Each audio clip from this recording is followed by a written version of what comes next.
E como é que você imagina o futuro? Aonde vai nos levar esse processo de ampliação desse acesso, de inclusão digital? Como é que você imagina o futuro no mundo, nesse mundo já globalizado? Pues yo imagino un mundo donde hay una participación y una colaboración ciudadana importante. Y la ciudadanía toma parte activa de las decisiones políticas. Hemos ido avanzando.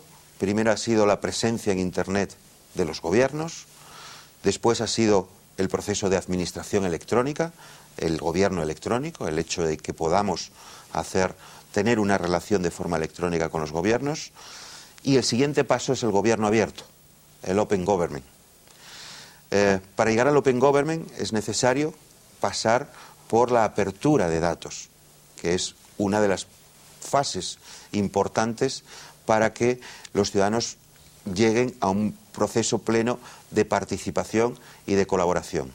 Pero veremos un mundo en el que, en base a esa apertura de datos, en base a esa transparencia, donde los ciudadanos acceden en igualdad de condiciones a la información, podremos participar activamente de las decisiones políticas. Los gobiernos tendrán en cuenta la participación ciudadana, ya se está produciendo por medio de redes sociales, por medio de diferentes mecanismos de participación, pero la tendencia es que las decisiones políticas, en lo que afectan a la ciudadanía, sean más participativas. Ese es el mundo que nos espera y que, en cierto modo, en muchos gobiernos, quizá más a nivel local o a nivel regional, ya se empieza a producir. Los fenómenos de participación ciudadana cada vez son más importantes y cada vez se tienen más en cuenta. Los estados se dan cuenta que esto es importante. Isso significa dizer que você considera que o software livre vai superar o software proprietário nesse duelo entre o software livre y el software propietario? El software libre, sin duda, ha sido uno de los elementos motivadores y que más ha impulsado todo lo que es la cultura abierta. Cuando hablamos de open source,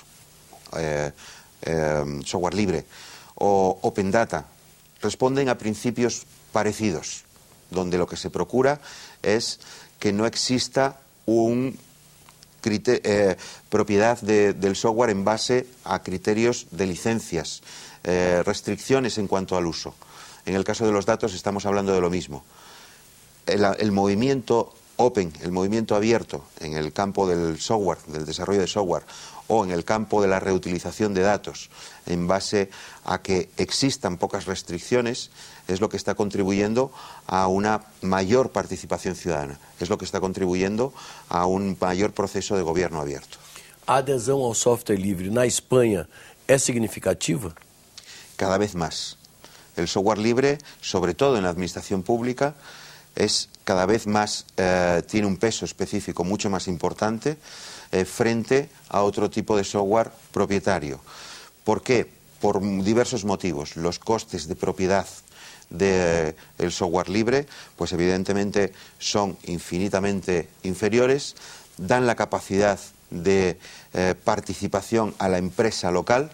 Esto es muy importante, que no solamente el desarrollo tecnológico esté en manos de las grandes multinacionales, sino que en el desarrollo de la administración electrónica tomen parte las empresas locales del entorno regional de cada una de las regiones, y esto lo hace posible el software libre. Afortunadamente, las administraciones, en el caso de España, han visto que este es un camino interesante para contribuir al desarrollo de los territorios, al desarrollo económico, y se apuesta por el software de fuentes abiertas. El movimiento es importante. Aqui no Brasil há uma polêmica muito grande entre os internautas e outras pessoas mais conservadoras que consideram que não cabe nenhum tipo de regulamentação na internet, que a internet tem que ser totalmente livre, né? Outros, mais conservadores, consideram que há que haver uma regulamentação para que se evitar fraudes, manipulações e até o cometimento de crimes via internet, via rede mundial. Esse debate acontece também na Espanha? Sí, yo creo que es un debate que se está llevando a cabo de forma internacional, en todos los aspectos. Es importante preservar la neutralidad de la red. La red nace como un elemento neutro de comunicación. Su descubrimiento fue un mecanismo que no fuese atacado por ninguna de las posibles potencias en el momento en el que se creó.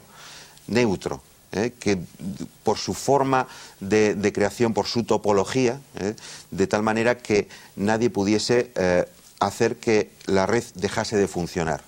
Ese espíritu de neutralidad tiene que seguir perviviendo. Las redes no pueden estar manipuladas por grandes operadores de telecomunicaciones o por grandes empresas que tengan determinados intereses en cuanto a la forma de navegación de los usuarios. Por otro lado, lo que sí es cierto es que no se puede aprovechar esa neutralidad de la red para que determinados grupos se enriquezcan o saquen partido de forma anónima. Esto es algo que hay que regular y todo aquello que sea una ilegalidad hay que perseguirlo. Es importante que se mantenga ese espíritu de neutralidad, pero siempre y cuando se respete también la libertad de los internautas. Los internautas tienen la capacidad de navegar, de acceder a la información, de ejecutar aplicaciones, de reutilizar la información, de reutilizar el software, y esto es necesario respetarlo. Cuando se atenta contra la propiedad de otras personas, evidentemente hay que perseguirlo.